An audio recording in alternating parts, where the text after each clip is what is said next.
No, I think you started like 3, 4 years ago with reviewing all those books. And there's so many rare books that I was truly fascinated, and also your presentation style, how optimistic you are and very knowledgeable and also articulate. So, Well, I appreciate that. Optimism is not something that I typically. That's not, I'm not told that I'm optimistic. So that is a conscious effort to try to be optimistic in light of all the things happening in the world. but do you work like part time in a thrift shop because you have so many books? How is that possible? So yeah, that's a pretty good guess. No, so kind of fun background on that. I grew up outside the matrix, so to speak. My parents, I am the youngest of five children, and I have three adopted siblings that were adopted from Korea. And this all, believe it or not, this all fits into this picture. Um, and when my older siblings were adopted, that was right at the height of the Vietnam War. And because of that, television was full of terrible things happening to Asian children. And my parents just decided then that they really didn't want to have to deal with that. So they opted to not have a television. And they didn't get a TV really until I moved out of the house in college. So I grew up without a television. My dad was a big book junkie. He was part of some Book of the Month club and all. And my dad's collected all kinds of crazy books. In fact, at one point, some of the audience here will appreciate this. He got the Jewish Talmud, and this was back in the 70s. And to get it, he actually had to have permission from a local rabbi in order to procure this. So that's interesting little factoid there. But anyway, so because of my parents not having a television, we grew up reading a lot and really not even thinking about it. That was just if you wanted to learn something, you picked up a book and you read. So I read lots of books growing up, and that's still kind of my go-to thing for just learning about stuff. And then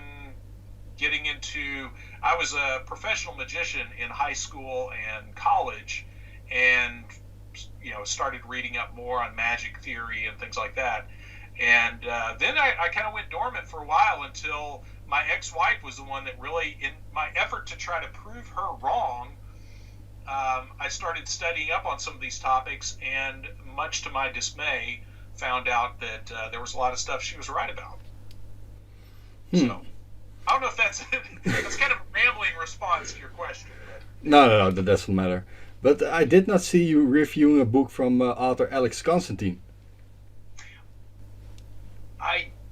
Okay, so I have. It's a while back. I'll have to make sure. So every now and then there will be some reviews that I posted that then I can't find, and I've done Psychic Dictatorship or one of those I've reviewed from him. Was it not Jim Keith? Well, I've done a bunch of Jim Keith books too, but Psychic Dictatorship, there's two by Alex Constantine. I don't know if I've reviewed both of them, but I know at least one of them. Covert War Against Rock, I think. I haven't done that. I haven't done, again, I think it was, or something War on the Mind or something like that, but there's at least one of his that he wrote in the 90s I did, and that was one of the ones that got me digging a little bit more into ritual abuse. Now, those authors are my personal favorites. McGowan, of course, Nick Bryant, Maury Terry, Ed Sanders. But you covered those books, right? Yeah. Yes, and Ed Sanders, he's one that I actually have a couple of his articles from We Magazine from back in the 70s. He did some really good work on cattle mutilation. And he's one of those guys that I would love to pick his brain if I could ever get an audience with him personally. I have a feeling he knows a lot more than he has said publicly, because I think he kind of got the talk and kind of backed off a little bit of some of these subjects. But yeah, his Ed Sanders, The Family, is really good. And then, like I said, he did some really good follow-up work on those We articles, and that's OUI. And watch out, it's an adult magazine, so if you search for it, be prepared for that. But he's also, Ed Sanders is also, if you look up Boys for Sale, I should qualify all of this. Look this up on the mainstream. Look up on YouTube. You'll find an interview where he's part of a panel discussing child trafficking, and that's an interesting. That documentary, Boys for Sale, yeah. Yes, and one of the guys, the main guy in that, was from Austin, and he's another one that sadly, I think was, as they say, suicided. No. So, and I can't think of his name off the top of my head, but he's part of that. I looked him up after watching that documentary, and found out he had met an untimely end. What do you make of the work of Dave McGowan? So, Dave McGowan, I have great respect for McGowan's work. I will say his writing style, when I first read Programmed to Kill, kind of irritated me a little bit. Just, it wasn't until I read it a second time that I liked it a lot better, because I think there was a lot he does inferring things where he makes some kind of tenuous connection sometimes. And I think a lot of that, his writing style, was for legal reasons. Because to come right out and say, this person did X, Y, and Z, becomes a direct invitation for someone to take legal action against you. Libel. So I think there was a lot of that, and I've run into other people who've read Dave McGowan's work that had the same frustration, that there's a lot, you feel like there's a lot he wants to say, but he kind of steps around it. And like, again, it's one of those weird, this is such a sticky topic that I don't fault the guy for having stepped around some of those minefields. No. I do think Dave McGowan, something I think that was peculiar to him is he's one of the few in the atheist crowd that really dissected the occult crime problem. And I think that really painted a target on his back, because you can write a lot of this stuff off if you chalk it up to religious fanatics or whatever, but when you have a dude who's a openly atheist guy who's arriving at the same place, it's a little harder to refute that. Yes, that's true. And the Hand of Death book, have you also seen that interview with author Max Kyle? I have, yes. And I saw that a few years after I got the book. And do you have Hand of Death? I have a digital copy, but I have not read it in full. Other people did, and they shared, of course, their findings. Okay. It's so Max. Yeah, the main thrust of his Hand of Death is parts of it read like a religious tract. That's my only gripe with that. Is in it, and he's saying good stuff in there, but a lot of it reads. It's about primarily about Henry Lee Lucas's conversion. So you've got to take it from that perspective. And while I agree with theologically with the author, some of that comes off a little heavy-handed. But the part that really I found really kind of creepy was when I first read that. I think I read it in 2010. Was he's talking about all this stuff going on in the Everglades, And there's been several other books that also talk about a CIA or other similar paramilitary training in that, possibly that same area of the Everglades. And then, of course, he also mentions taking children and teenage girls down to a ranch in Mexico for snuff films, which, then, that book is very clearly published in 1985, and then you have in 1989 the Mark Kilroy case happened, and I don't know how much digging you've done into the Mark Kilroy case, but that was the dude from University of Texas that was kidnapped and turned up dismembered and used in a stew, basically, by these guys in a ranch down in Mexico. Yes, I'm aware of that case. Yeah, I think I covered it with one episode. Yeah. Yeah, that's a weird, messed up case. But that book that was called Company Man, right? But was it a fictional or non-fictional book? So Company Man's a weird one because it's a kind of fictionalized account of this guy's time as a CIA contract guy.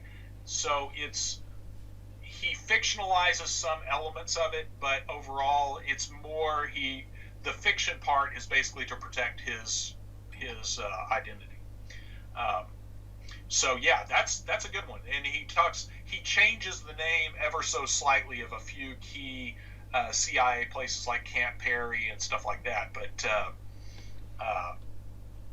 that was also interesting to me that he mentions them training in a paramilitary camp down in the Everglades, and I think it's in that Company Man book where he talks about a state policeman or somebody had caught on to what they were doing, and they took the guy and threw him into a propeller of a swamp boat.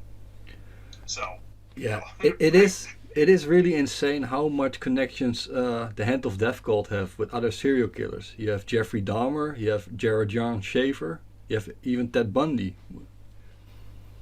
So has Ted Bundy, did he mention Hand of Death or allude to it? I think yes, because he was associated with Kenneth McKenna. And he was a very strange character. He's portrayed on my website, a child trafficker and dealing in drugs. And now he was in a penitentiary in Florida, I think. He still lives.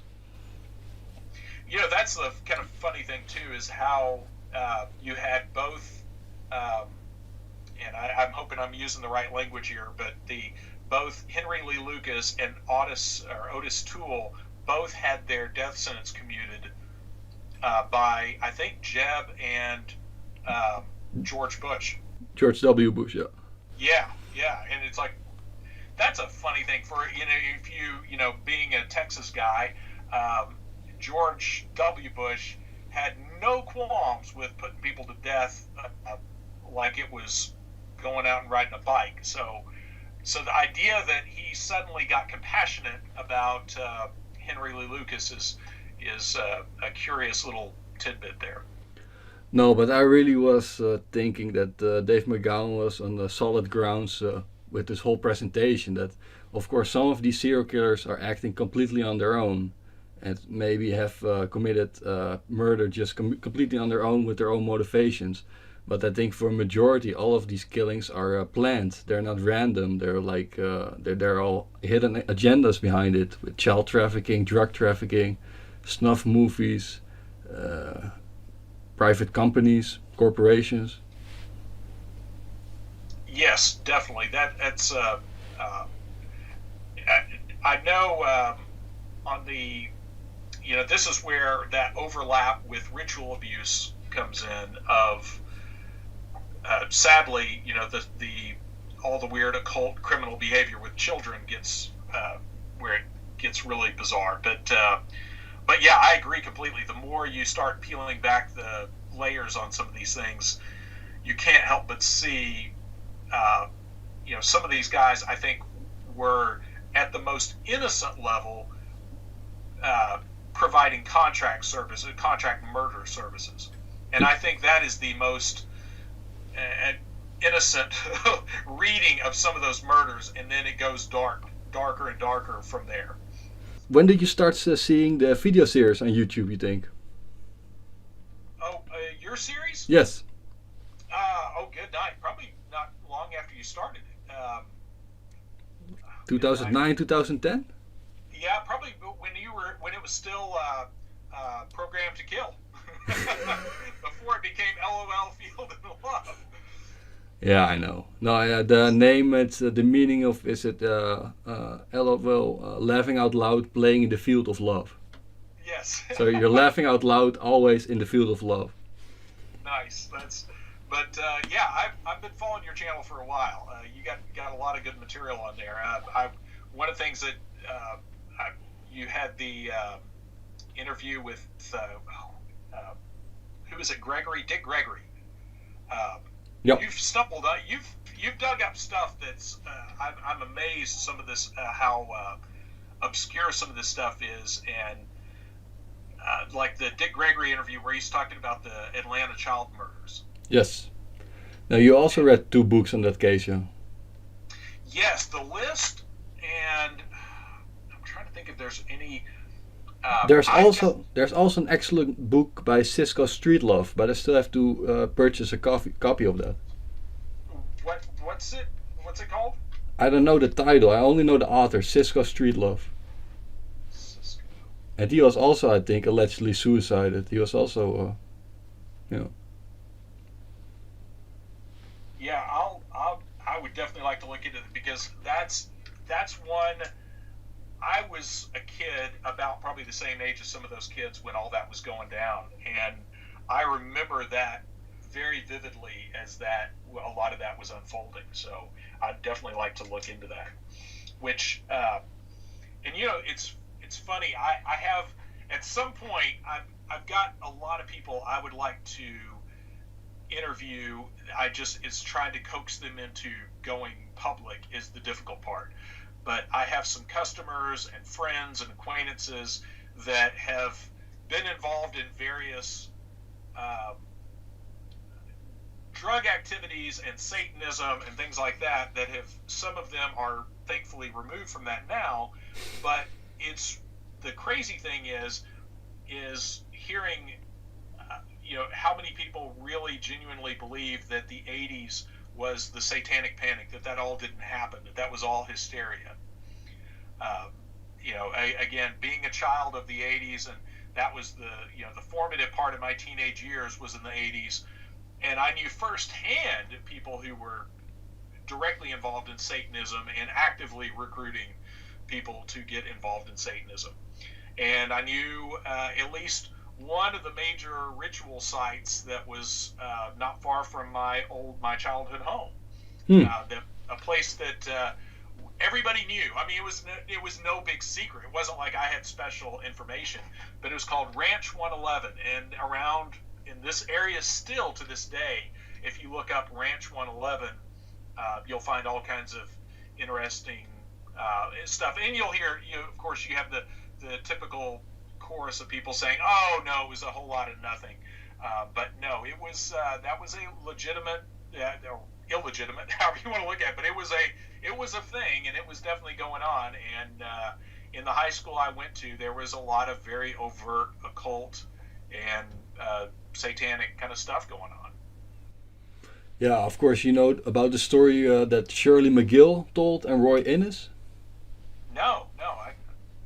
Oh, yeah, I think McGowan said that in his book, that there were Shirley MacGill was a supposed eyewitness, and she gave very incriminating statements that there was like a satanic cult behind the murders, and that Wayne Williams did the photography and filming of these rituals. Oh, good. No, I didn't. Now, okay, well, wait a second. Now, I may not be familiar with her I'm not as good with some of these names, but that might be. There's one, an old People magazine I have that has something to that, very similar to that, but I can't remember if their source is anonymous or if she was named. I think she was named. She was a waitress, Shirley MacGill. But I also spoke with the director of the documentary Reclamation, and he actually gave out all of his footage to some kind of big corporation. So they had to sign contracts to. They can't release it until I think 2026. But he had like a whole interview with one of those eyewitnesses. So I really hope 2026 is coming fast, so we finally can see it. Yeah, that's well. That so. I'll tell you, this is this. I'll keep this as sanitized of names as I can. But one of the things that got me really curious about ritual abuse was I worked at a group home with kids that had been pulled out because of abuse and things like that back in the 90s. So for about 5 or 6 years or so, I was, in fact, at one point I was even a live-in house parent, and had a lot of very close contact with a lot of kids from a variety of severe abuse cases. And in that time, I dealt with, I would say, probably about a half a dozen that were, we would hear, even back then, I started in 94, and even back then, when ritual abuse came up, people would talk about it, but it was still very low key, because it was still one of those things nobody really knew what to make of it and how to deal with it. And I worked with several kids that if ever there was a case for demon possession, there was a few that I think are pretty solid candidates that I was around. But being around that and hearing, and the kids that we worked with, none of them that I know were in our care because a therapist encouraged them to disclose something or anything like that. All the kids I worked with were in our care because mom and dad got thrown in jail for like dealing cocaine, and the kids wound up in the state's care. So you can throw out the whole, satanic panic narrative of the overzealous therapist.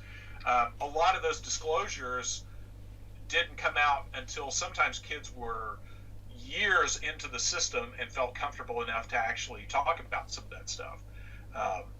But it was years later, so that was in 94 till about 99. And then in 2009, I was at a party with an acquaintance who, a friend of a friend, that she started talking about how ritual abuse was all made up, and just child abuse in general. She was talking about just, some of the more, the child abuse, the way people think about it just doesn't exist. And she brought up ritual abuse and that was all fiction and all that. And I couldn't believe that a grown adult was actually trying to make that claim. Now, funny little bit of detail about that. I found out later that this particular woman was being investigated by CPS at that moment. so there was a little bit of a conflict of interest, but I was kind of fascinated with someone who actually held that position, and that was because I thought, man, I politely explained to her, I've worked with the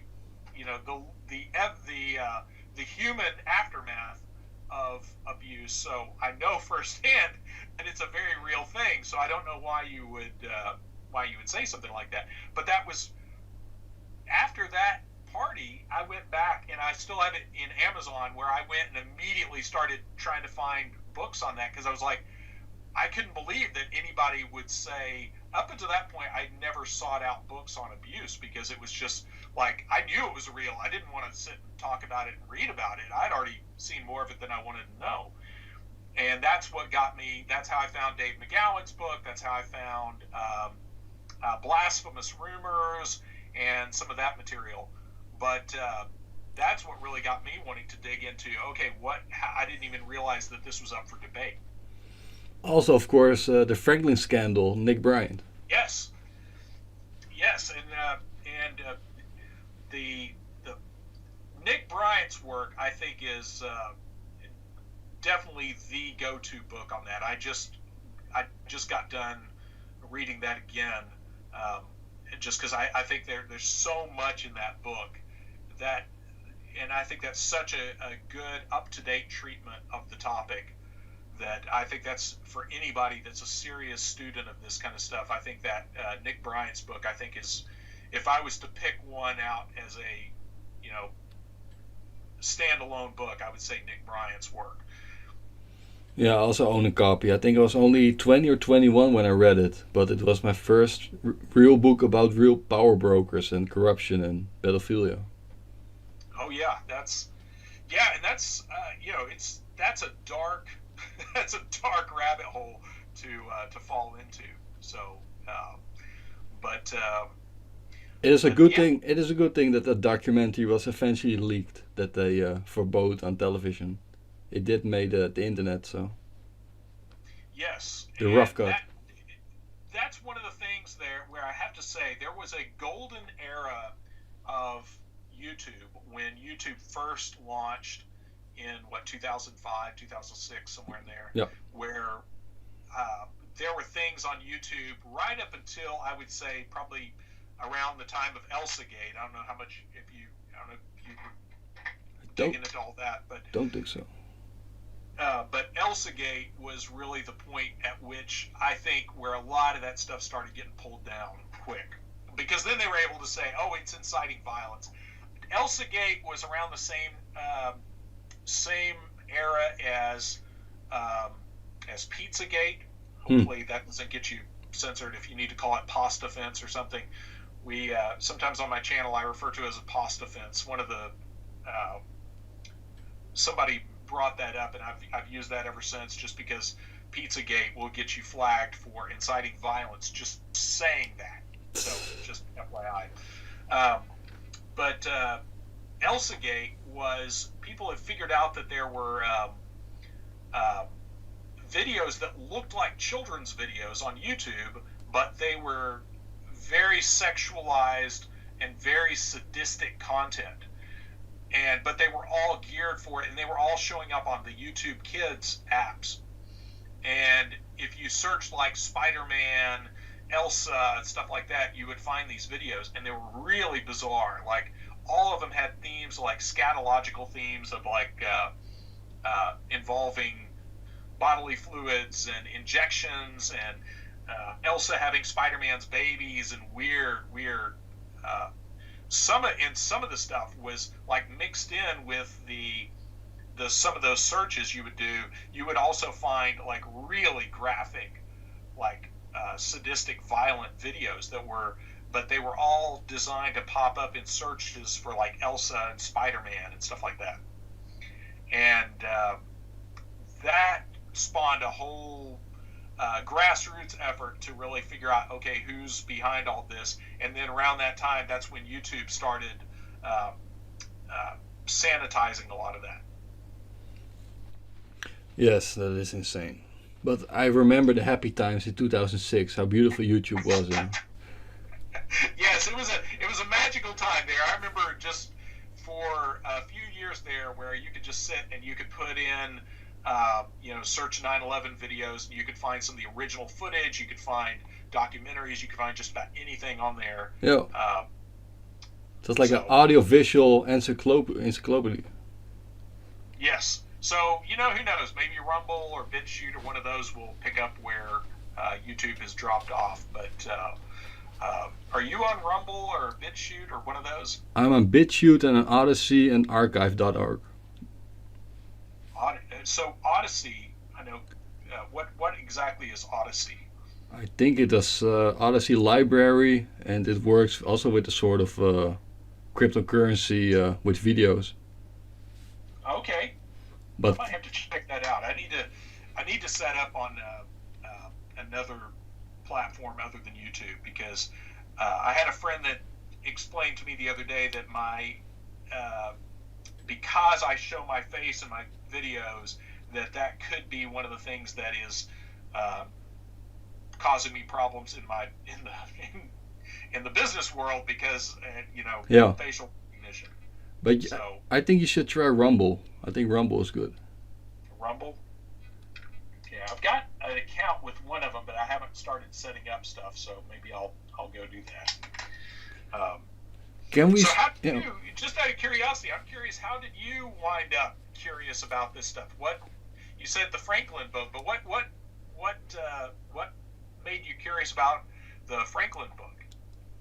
Uh, I think because I read Dave McGowan's work, I started doing more research also about 9/11, about secret societies, and then I think I saw Conspiracy on Silence on YouTube, and then I read the book. Yeah, but I started actually as like an I liked criminology, I liked true crime, I liked reading about serial killers. But after reading McGowan's work, everything was so in a different spin, and everything made more sense. Every unanswered question was actually answered for me. I was thinking about like police incompetence many times, but actually it was like a cover up. We're not talking Yeah. about police incompetence, which is a good thing for police or organizations, but still. Well, we had a case here, and I mentioned it on my channel, of Sharon Matthews. There was a little girl that went missing, and boy, that was a weird case. And there were rumors that she might have been trafficked or something. It's that there's still a lot of weird holes in that story. Um, but just back to, so I'm always curious, because this is uh, I've talked about this a little bit on my channel, but I'm curious what the tipping point was for you, where you saw enough that you realized things are not as they seem. What was that point like for you? And what was it exactly that you saw that you're like, okay, things are not what I thought they were? I think it was after 9/11. Yeah. So, yeah, I think 9/11, and now I feel like the events like 9/11 have happened with such frequency now that if you're not paying attention now, you're probably not going to. But uh, I think a lot of the things that have happened in But uh, no, the last 20 years for sure, but it's definitely picked up steam in the last 5-6 years. no, for sure. It is weird how also mass shooters have taken over serial killers, things like that. Yes, But yes, and I think that's another convenient way to where you have a lot of uh, some people that get shot in some, and aside to that, there's a similar thing in the Oklahoma City bombing. There were a couple of guys that turned up dead in that under very strange circumstances, and I think there was even a police officer that was helping rescue some of the guys in the wreckage of the Oklahoma City bombing that then turned up dead later because of some of the stuff he was looking into. So, but yeah, the mass shooting thing is that's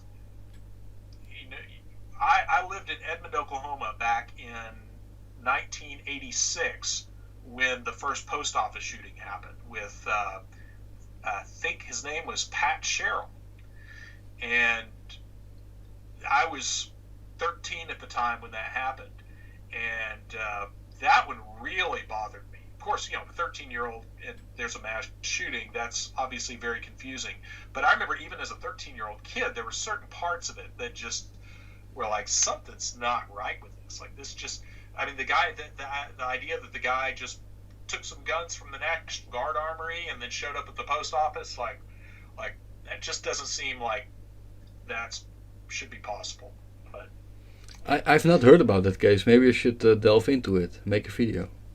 yeah, it's so yeah. Look up Patrick Sherrill, and I think was his name, and it happened in August of 1986, Okay. and it was one of the first. I think he shot and killed, I think, at least 14 people, and at the time that was a pretty major one. And but it was weird because again, you had military ties. He was in the National Guard, and he worked at the post office. And same kind of deal, same kind of MO. Didn't have any. Nobody said, "Oh yeah, this guy was a horrible, violent person." And I think a lot of those, my personal take on some of those early shootings, I think some of those are very possibly kind of a proof of concept thing where it was somebody wanted to make sure that the technology the stuff worked, and once it was viable, then it kind of went and became part of the bag of tricks. Yes, but it is disturbing how many of those people have a military background or a heavy pharmaceutical background. Yes. Yeah, there's antidepressants, and that's a really scary connect. Well, in having military background myself, and not anything crazy. Just I was a track vehicle mechanic many moons ago, but I can tell you firsthand that nobody is going to let you walk out of an armory with weapons and go, "Hey, I just need to borrow these pistols for a little while for my day job at the post office." I mean, that kind of thing is. I don't know how anybody believed that in 1986, let alone now.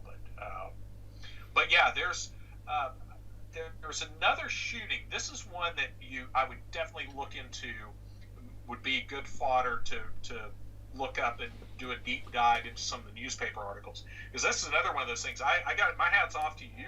You found like some of the television coverage from some of these events that it blows my mind that you've dug this stuff up. So I hope you are backing all that stuff up and it is very well archived. But Thanks. There was a shooting in New York City. It happened in a city council meeting in I think spring of 2004. And this is a really weird one to look up because at the time I printed out the story and I would show it to some of my friends that thought some of this stuff was nuts, because I'm like, read this story and give me some prosaic answer for this, because there is not one. So what happened was the city councilman had some kind of rivalry with another guy that I don't know if he was a former councilman or whatever, but in spring of 2004, he shows up with this guy for a city council meeting in New York City, and because this guy's with him, his former rival, he is able to get this guy around the metal detector and gets him into a city council meeting. This guy proceeds to go up and sit in the balcony while this guy's on the floor. And he even introduced this guy saying, "Hey, this is my former rival, and he used to be against me, but now we're buddies." And halfway through the meeting, this guy stands up, pulls out a gun that he was able to get in because he was with this guy, and guns this dude down from the balcony. Then, miraculously, an off-duty police officer who's not supposed to have his weapon either stands up and returns fire and kills the shooter. So it's all cleaned up. And on the news that day, I remember it was a big news when it happened. And they said they were trying to get all the cell phone. This is very early before iPhones, but this was right at the beginning when you had cell phones coming out that had cameras and could take very primitive video. And they were trying to get all of the video and pictures that might have been taken. The New York City Police were trying to collect all these any footage that might be out there of this event. Mm-hmm. And I thought, that's a funny thing to do. But if you just look up the official account of that shooting, if you just look up New York City Council shooting, you'll probably find it. But I think it was 2004, spring of 2004. But that's a really bizarre one, because it almost seemed like someone was trying to prove what they could do. Because why would this guy go into this meeting to kill the city council guy when obviously he arrived with the guy? Why not kill him outside the building? Why there? Why do it in the most public way possible that guaranteed a death sentence? And then, of course, he's conveniently taken out by another dude that also shouldn't have a gun with him. Okay, we'll look into that. Anyway, let's discuss another book, To Die For, or Die For Me, Leonard Lake and Charles Ng. Yes. Oh man, that was one of those cases that when I was reading Programmed to Kill, this is one of the problems I have with a lot of these books like this is I'll get sucked into it, I'll read it, and I'll get a few pages in, and then immediately next thing I'm doing, I'm Googling all the names in it because you're trying to figure out, like, is this real? Did this dude really pop a cyanide pill? Yeah, that whole case, I mean, the whole idea of a guy getting busted for a relatively minor charge and then popping a cyanide capsule to off himself before he could be questioned, that's, to me, that smacks of a much higher level of criminal involvement than whatever met the eye. But yeah, I think that was, again, that's one of those cases where I can't see how you wouldn't see his ex-wife as having been somewhat involved in that, because with her giving the police kind of bogus directions, and she beats the police back and kind of sanitizes the crime scene before the cops show up. Yeah, there's just a lot of stuff in that one, and that if that is not a case for, production of snuff films, there's not a cow in Texas. Is that there's just that's I can't see how what they were doing is not snuff films. Are you familiar with that property, Calaveras, Wilseyville? I've tried to find that on Google Earth, and I could not find. I think I found kind of the general area from the description of the book, but I could never find the exact spot because I always go on Google Earth and mark with some of these places, because then you never know when you start marking some of these guys, and then somebody else pops up and you've realized that somebody was in the same vicinity, and the odds of two of those guys working in the same area is slim. So yes, I know about Kenneth Bianchi and Angelo Buono, the Hillside Stranglers, and Rodney Alcala. I think those victims were also mixed up with each other. Yes, and I think there's a lot of, and this is, so again, this is definitely one of those. Excuse me. Oh. Did you know that there were found 5 or 10 people in clusters near the house of Anne Rule, writer Anne Rule? No. That doesn't. I would, at this point in my life, I'm not really shocked by that. No, it is weird. You also have another famous criminologist, Catherine Ramsland, I think, and when she was young, one of the first murder from what is that guy called? No, escapes my mind now. But it's weird how many of those people, and I think Bob Ressler was also associated with John Wayne Gacy. Oh wow, got that in Chicago. Well, I think you're on your channel is where I originally found out about the Clown and the Candyman series. Yes, that's also a very good series. Yeah. Yes, that was excellent, and yeah, that that's another one that what's his name? There's a book, The Man with the Candy. Yeah. That's yeah, that whole case of Dean Corll. That's a weird one, and again, that's one of those that against snuff movies. Yeah, having grown up in Texas and having a lot of family down there in that area of Houston, I was shocked that it took me, almost 40 years into my life before I ever heard of Dean Corll. It's like, man, how did this? So, that just goes to show you, even with the true crime genre being as big as it is, there's still a lot of these names that I think are actively suppressed because of the implications of them. Yes. Yeah, John David Norman. Now, I don't have some of these guys, not going to know off the top of my head. Who's that? John David Norman was that guy that had that big Rolodex, 50,000, 100,000 file cards. Yeah. Oh, yes, okay, yes. The one that was in the Clown and the Candyman. Yep. Right? Yep. Okay. And he was also connected with John Wayne Gacy. So he went from the Heights, Texas, to Chicago, and later to California. I think in the book about why Johnny can't come home, Noreen Gosh talks about, I think it was a private investigator who claimed he had been to an auction, like a child auction in Houston, in the Houston area. And Houston, as much oil money as there is down in Houston, and man, Houston's a hotbed of a lot of weird organized crime and high level organized. I mean, there's a lot of money in Houston, and I'm sure that organized crime is very big. Yeah, it's just insane how they use these cases, serial killers, as just a cover for child trafficking and drug trafficking.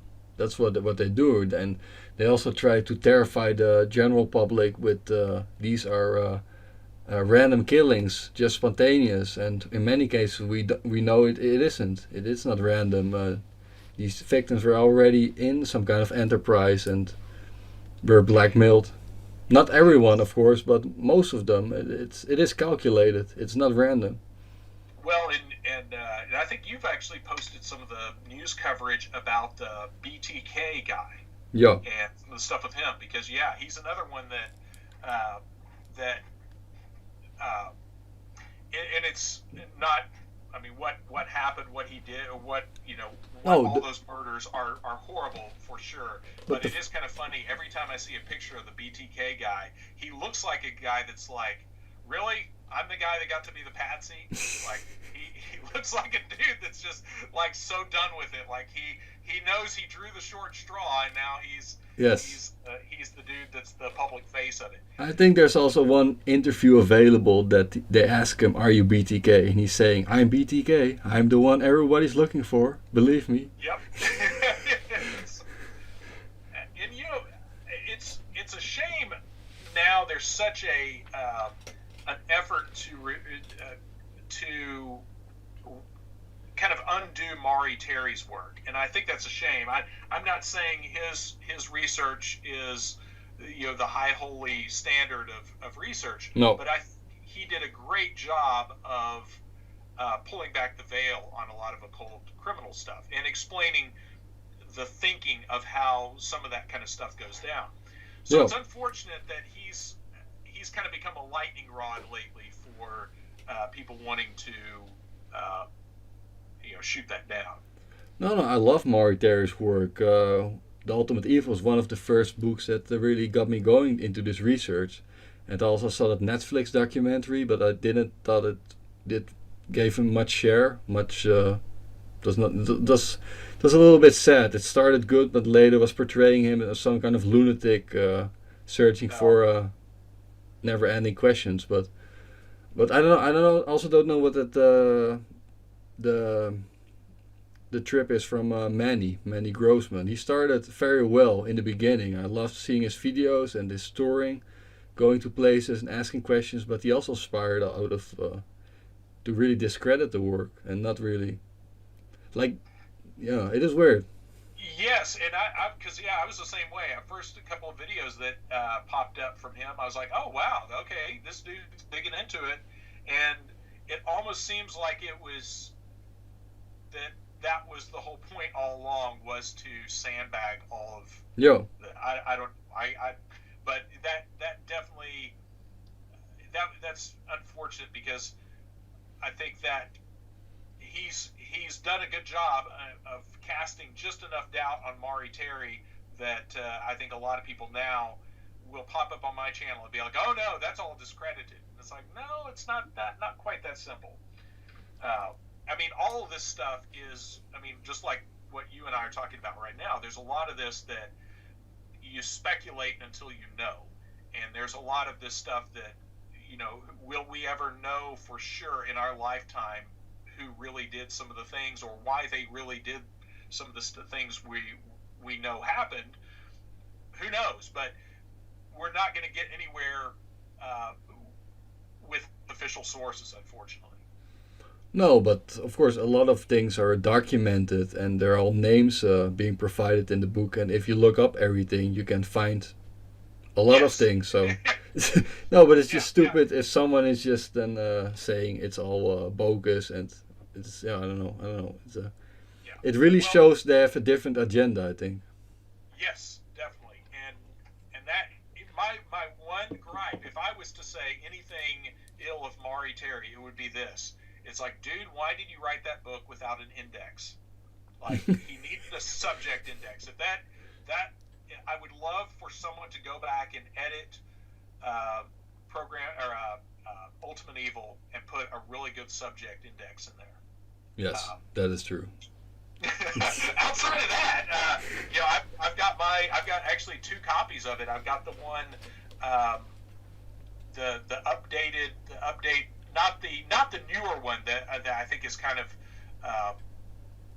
goes off the rails a little bit, but the ones that he actually did, the one from '89, and then there was a reprint in like '99. I think there was like a 10-year anniversary Yeah, edition. I have here the very old hardcover with a big dog screaming. Yes, Yeah, that one. yeah, the unmistakable reference to the Process Church right there. Let's talk about that book, The Family by Ed Sanders. I also have a copy of that book. But what do you think is the best Yes. chapter? What do you think is the most valuable information in the book? Oh, good night. You know, so towards the end, I think is where he really starts to pick up steam after he's established all. It's because so much of that book, he spends probably the first 2/3 of the book really giving history on everything. There's so much in that one that surprised me, because I think that's where what's Angela Lansbury, the Mm-hmm. actress, Yep. Psychic reader. she had written that she had basically given her daughter a permission slip to hang out with Charles Manson. And that's one of the things that Ed Sanders put, I'm pretty sure, is in his book. And that was one of those things that was like, whoa, like, of all the people, and there were several big Hollywood icons of the day. Well, of course, what's his name from the Beach Boys, that were Dennis all Wilson. hanging around with him. And but for Angela Lansbury to actually have a legal document for her daughter to show police if she got busted with the Charles Manson, that's pretty damning. But towards the end of the book, when I forget, probably one of the more haunting parts of that is the death of the stuntman that was that for whatever, I can't remember why they killed him, and I think that probably bothered me more than anything else. That they just seemed to just kill this dude for fun and like stick knives in his head to jack with his brain and stuff. That's pretty messed up. Yes. But that, yeah, that's one of those books. I think I said this in my review video of that, is Sanders' writing style kind of irritated me because he uses a lot of the hippie kind of language, and you almost need like a phrase book to go back and forth and go, okay, what is he talking about here? So when I took journalism back in '94, that was one of the big things that they really beat into us, was don't use like too much slang, or it's, again, that slang comes and goes, and if you work too much of that in, people won't be able to make sense of what you're trying to say. But no, nothing bad about it. Ed Sanders, if you're listening to this, you've got good stuff. I'm going to just shut up and enjoy your material. Do you think he's still alive? I think so, but I haven't checked lately. Now it's kind of crazy. Before you called, just about an hour or two ago, I got word of a friend of mine passing that died suddenly of a stroke. So, there's a lot of that. And I'll let you, My think of that condolences. whenever you will. My condolences. Yeah, thank you. But but yeah, so I say that to say, yeah, there's people, there's a lot of folks expiring suddenly these days. So Yeah. But yeah, so Sanders, if he is still around, again, he's one of those guys I would definitely be I would love to pick his brain a little bit. That's kind of a funny thing. There's been a few authors I've had that I talked about their books that popped up and found me through my channel, and most of it pretty positive. I had one guy actually try to talk me out of doing what I'm doing, and basically say, "Don't, this is you don't want to get sucked into this." And it's kind of funny. And I'm sure you've encountered this. The more of this kind of stuff you start really digging into, and just corruption in general, but especially this level of really sadistic corruption.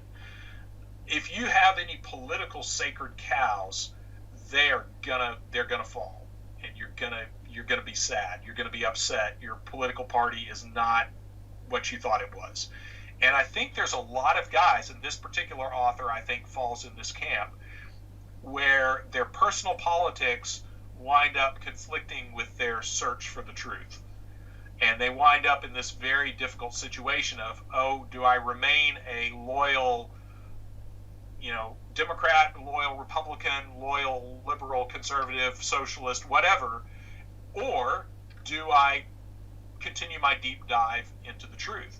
And sadly, I've met a fair number of people who up to that point were hardcore truth seekers right up until it interfered with their personal politics. And then it was like, I want to keep believing in Santa Claus, so I can't let myself look past this. No, it's sad. It's a sad reality, yo. So, yeah, because, to me right now, if you lived through the last 3 years in the United States of all the COVID stuff and everything, and all the, really going all the way back to the first Gulf War and the incubator babies, that's a very convenient, if you want, that's a very convenient thread that you can pull at. It's a verified thread, and you pull it, and a lot of stuff unravels.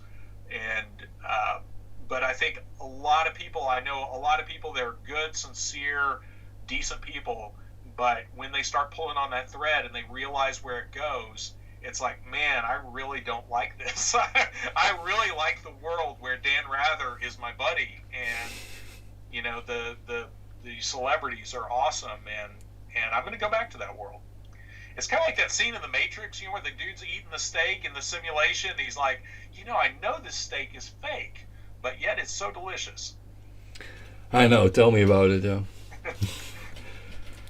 No, but I think for a majority, let's hope people stay strong and keep a sense of self and conscious. But I think more people are waking up, so.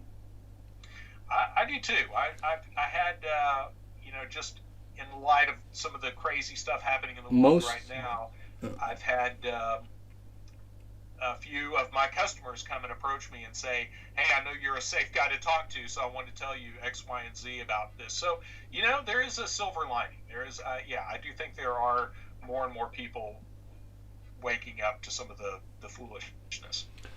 Also, most people that I know that have been vaccinated are all telling me now, no, I'm not going to do it anymore. I've been tricked. I've been fooled. So good. That's also an important thing. I mean, most of the things in people's life is just ego and status, narcissistic, and if you just shut that out, and sometimes you just have to say, yeah, of course I've been fooled, or things are not as they appearing. I mean, appearances can be deceiving. Well, in that same vein, I'll throw this out for you too. This is when I was performing magic, and one of the things that you run into a lot when you're doing performance magic, not magic with a K,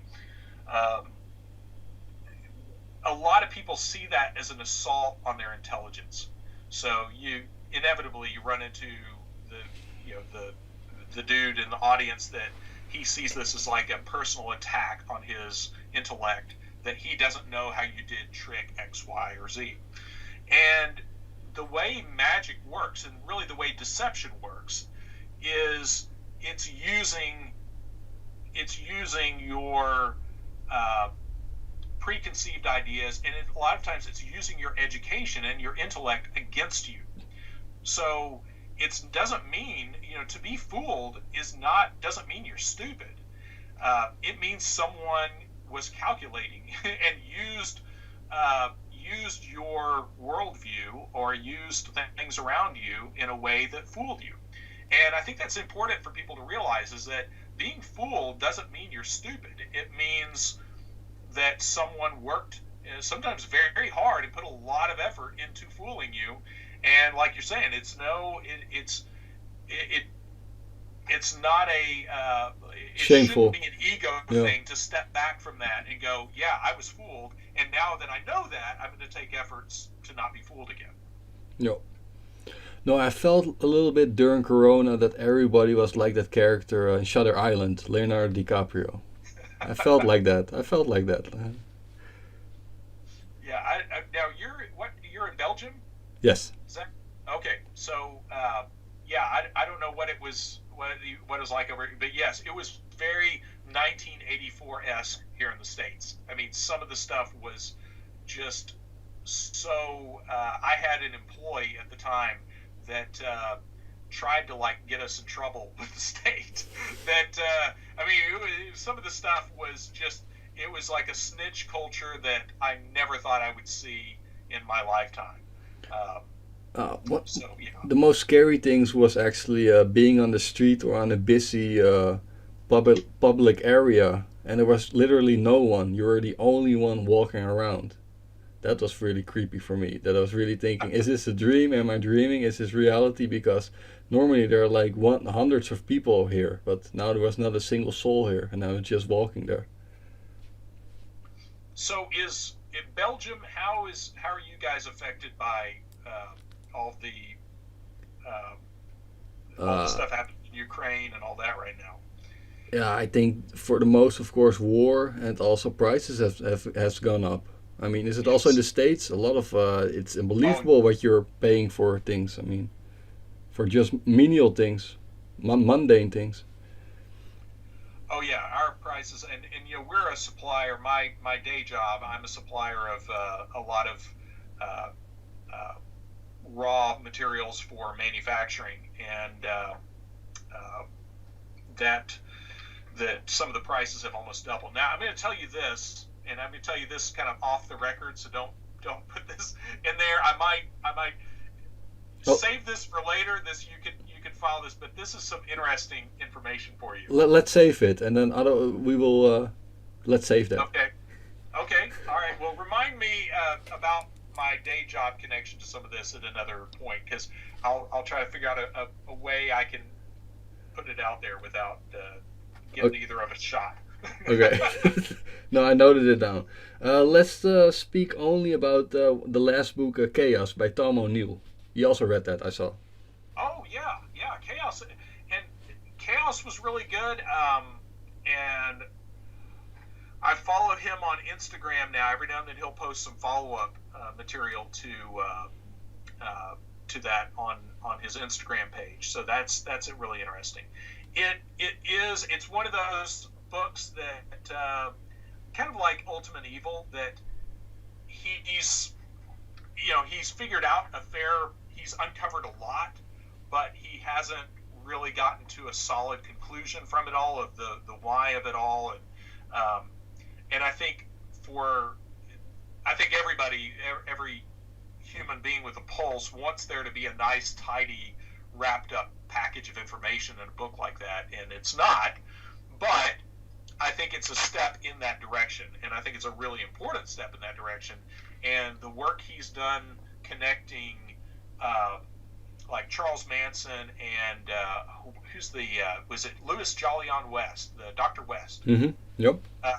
Connecting him, I didn't know that about him being involved in with Jack Ruby, and that case of I think it was an Air Force guy down in San Antonio that totally blacked out and murdered a little girl, and that Dr. West was part of that, of his conviction, where the dude was convicted of murder but never recalled having murdered this little girl or anything. I mean, that's a weird part of it. But no, I think Chaos I think is a fantastic book. And a lot of things are documented, right? Just scanned Yes. documents. That's also important, though. Yes, and that's where back to like Sanders, some of those guys, and I'm sure with O'Neill as well. Some of those guys, I'd love to talk to them more casually off the record and find out a little bit more what they think, because so much of this is so legally charged. You can't. I get it. Tom can't just come out and say, here's what I think happened. Mm-hmm. So there's some of those guys like Sanders where I would love to find out, like, because given if you read those articles, and I might see if I can scan them and email them to you or something from We Magazine. If you don't have them, let me know and I'll see if I can figure out a way to scan them or something for you. Yes, thanks. But those, given his work on the Charles Manson case, and then all the stuff he uncovered about cattle mutilation, really give you the idea that he was onto a lot more than he was probably able to print. He even goes so far as to, he figured out, this was all the way back in 1975, he ran down a company that was supplying these trucks with trailers where they could carry helicopters into these areas. So these helicopters didn't even have to take off from a base to do the cattle mutilations. They could be hauled behind a truck into an area and completely hidden. So there was some of that kind of stuff that you go, okay, man, this for 1975, this dude was digging up a lot of pretty solid stuff. Okay. So I know we're all over the place, so I hope this is useful for you. I think it was a fine podcast segment. Well, can you please tell your YouTube channel and how people can reach you and see your videos?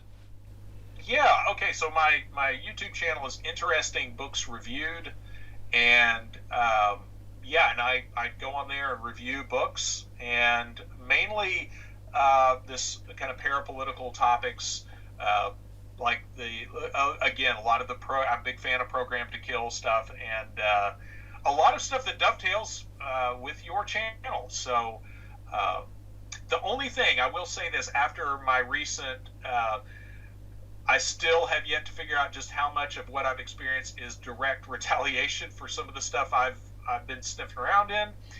I don't know how active I'm going to be answering comments and things like that for a while, just because I got a lot of family stuff going on. But yeah, I hope that it's a good resource for people. I put that out there because sometimes people post like 20 comments asking me for something. I'm like, man, I got a job I got to do. But no, that's my channel, Interesting Books Reviewed, and I review books. Some of them fairly prosaic, but most of them are pretty much in sync with your content.